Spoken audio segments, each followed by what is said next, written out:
Fala lenda, me chamo Zé Bonner, uma satisfação estar com vocês mais uma semana falando sobre música boa, galera.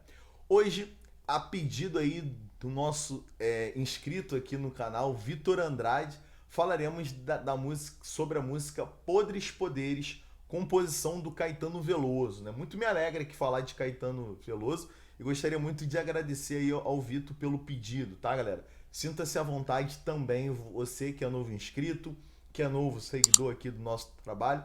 Se quiser, pode deixar aí nos seus comentários o seu pedido que a gente vai aqui fazer um esforço imensurável para responder. Tá bom, galera?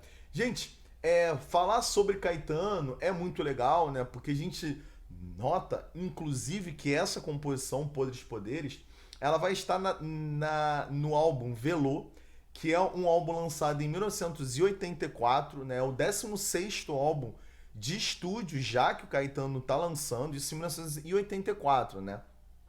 A gente lembra que o Caetano ele vai ser um dos expoentes do movimento conhecido como tropicalismo, junto do Gilberto Gil, né? Eles são os dois ali que vão configurar uma espécie de liderança desse movimento. A Tropicália já ficara para trás e agora a gente nota o Caetano extremamente maduro, né? Desde o seu primeiro álbum, ali no finalzinho da década de 60 para esse álbum Velô no início da década de 80, realmente já muita coisa havia corrido aí, né? Enfim, um Caetano já exilado, um Caetano, enfim, com uma mentalidade extremamente avançada.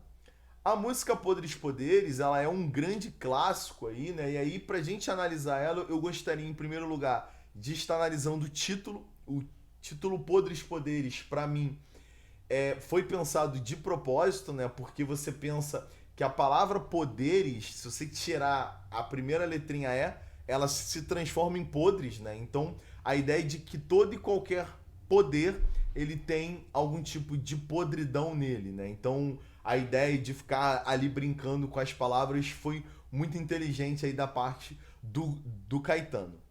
Para falarmos sobre o ritmo da música, a música vai ter uma pegada rock também muito legal e que mostra a grande influência que o Brasil vivia no início da década de 80. Realmente o rock americano e britânico invadia aqui o Brasil.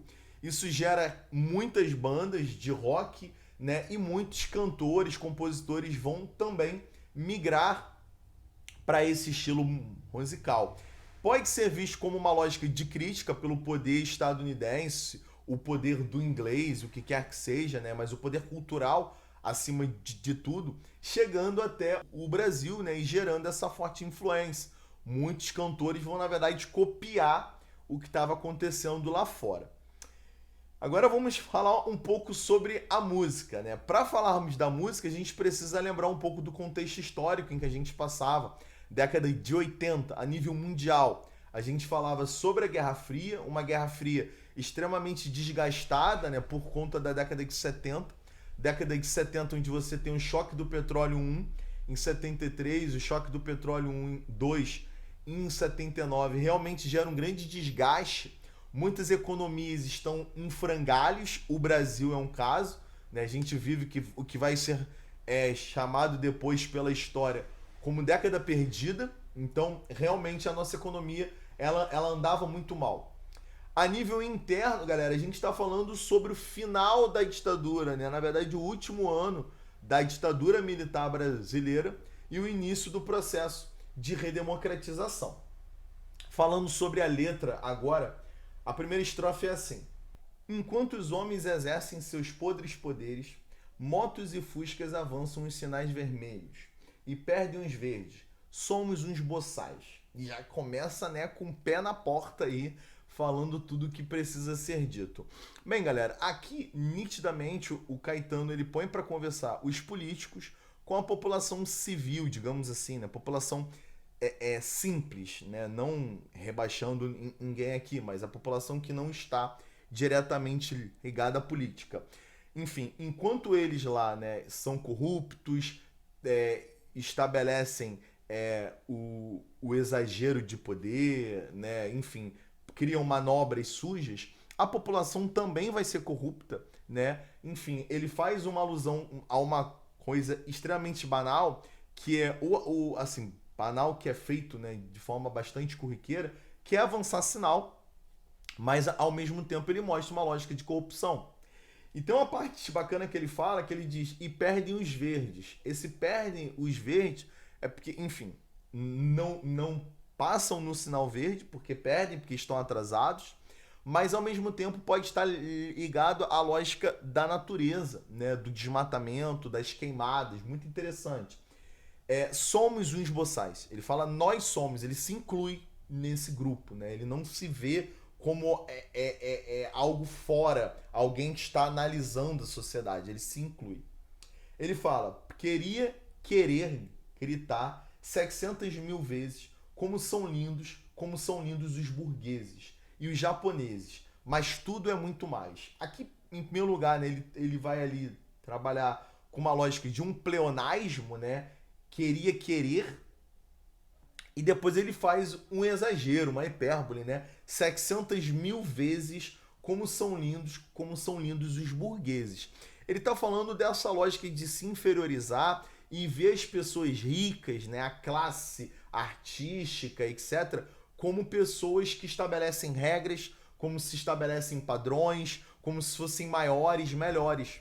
E ao mesmo tempo ele faz isso em relação ao Brasil no contexto internacional. Ele fala sobre japoneses. O Japão, nesse período, ele vivia o milagre econômico japonês, né? O período em que o Japão teve um crescimento assustador, a sua economia teve um crescimento assim absurdamente alto em comparado ao mundo todo. E ele fala isso, né? A ideia dos países desenvolvidos e o Brasil como um país subdesenvolvido. E aí ele termina, mas tudo é muito mais. Aqui parece que ele não quer, né, falar de tudo, porque ele já falou. Ele já falou bastante coisa na Tropicália, no movimento passado, nas músicas passadas dele. Ele está dando agora uma nova versão, né? Você nota que a música começa falando sobre o passado, ele fala isso, né?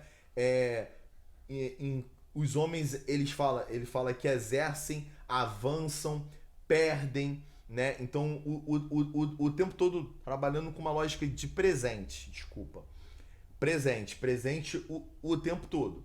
E agora ele fala queria, né? Ou seja, ele já está ali mudando o tempo da música. Mais legal agora que ele faz assim, ó.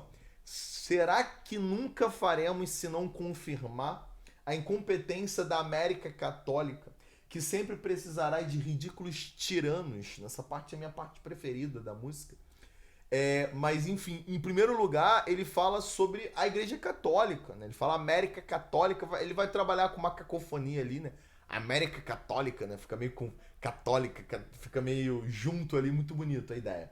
Mas a ideia básica é que o catolicismo, muitas das vezes, foi conivente com ditaduras, né? A gente poderia até citar aqui o caso da Itália com Mussolini, que eles vão assinar um acordo, né, que é o Tratado de Latrão, onde basicamente o Estado fascista está conectando-se com o catolicismo ali, né? Estabelece a criação de Roma numa lógica extremamente absurda, né? Como que a igreja era conivente com a violência, com as tiranias, etc.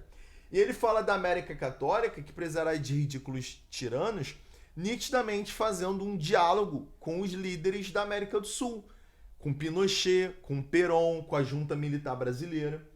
E aí ele faz agora uma lógica de intertextualidade que eu gosto muito, que ele dialoga com uma música do Chico Buarque, aquele clássico, né? O que será que será? Ele fala, será que será? Que será que será? Será que esta minha estúpida retórica terá que se ouvir por mais 1000 anos, né? Olha que coisa interessante. Essa retórica que busca uma resposta o tempo todo, né? O termo será, ele é muito bom, ele é muito usado por Caetano, Chico. A primeira música do primeiro álbum da Legião Urbana vai se chamar Será, né? Então a gente tem essa influência de pessoas que estão buscando uma lógica mais ativa, um posicionamento mais efetivo da sociedade, ao invés de ficar numa lógica mais passiva, né? E aí ele segue. Enquanto os homens acessem seus podres poderes, índios e padres e bichas, negros e mulheres e adolescentes fazem o carnaval. O carnaval é conhecido como aquele período em que as barreiras elas são derrubadas, né, galera? O conservadorismo ele é deixado de lado e as minorias vão ter espaço para serem livres. É isso que ele está falando. Ele fala índios, padres, bichas, negros e mulheres, né? Os padres ali, eu acho que ele está fazendo uma alusão às religiões, né, que são perseguidas, né? E no período ali, né, do carnaval não existe isso.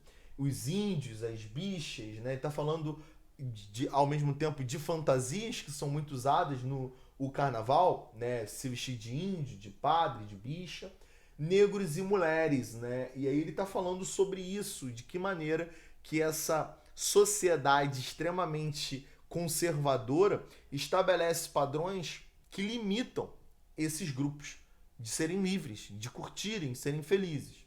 E ele fala: querer cantar afinado com eles, silenciar em respeito ao seu transe num êxtase, ser indecente, mas tudo é muito mal. Ele fala que ele quer estar com essas pessoas que buscam a alegria, o bem-estar, a comemoração, né? E participar desse êxtase, desse transe deles, mas tudo é muito mal, né? Ele fala sobre os olhares da sociedade que julgam isso, né? Que não dão a liberdade devida.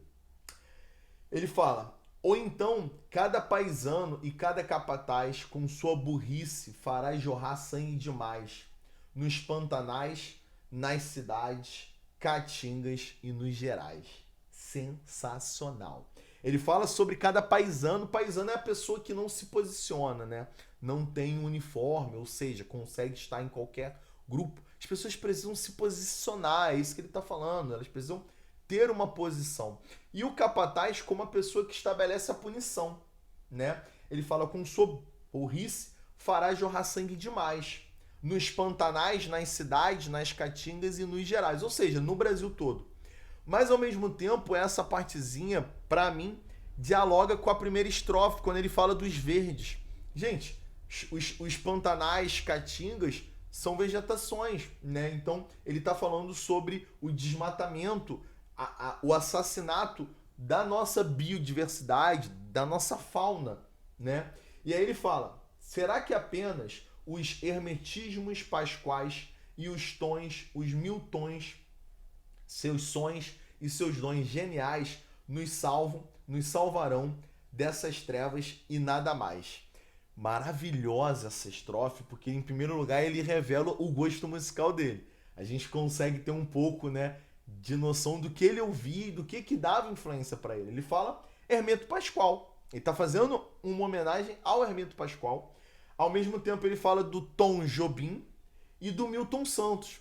Ao mesmo tempo, galera, ele pode estar falando de tom da música, né? Da musicalidade. E ele fala: nos salvam, nos salvarão dessas trevas e nada mais. Ele fala sobre a arte como a única fuga. Sensacional, né? A arte, a beleza do poema, da música, como a nossa fuga para esses períodos de treva, para essa fase de treva. E aí ele fala: enquanto os homens exercem seus podres poderes, morrer e matar de fome, de raiva e de sede, são tantas vezes gestos naturais. Aí ele está falando sobre a banalidade da fome, da sede, da violência, o que quer que seja, né? As pessoas não fazerem nada, estarem omissas enquanto essas barbaridades acontecem. Ele está se posicionando ali a essa crítica, está fazendo uma nova crítica, que as pessoas veem os outros morrendo de fome, de sede e nada fazem. E aí ele volta: eu quero aproximar o meu cantar vagabundo daqueles que velam pela alegria do mundo. Olha que coisa linda. Ele quer estar próximo das pessoas que velam. E o termo velar, galera, tá ligado à ideia de cuidar, dar carinho, dar suporte, estar próximo, dar aconchego às pessoas que querem a alegria do mundo. E aí, mais uma vez, ele faz uma homenagem. Indo e mais fundo, Tins e bens e tais. Tim Maia e bens de Jorge Benjó. Ele faz uma nova homenagem aos grandes compositores e intérpretes do Brasil. Acho que é isso, né? Música sensacional, tá aí, né? A minha análise para o Vitor Andrade, nosso seguidor que pediu aí, tá, galera? Espero que vocês tenham assistido até aqui, espero que vocês tenham gostado. Um grande beijo, até o ano que vem e força sempre. Valeu!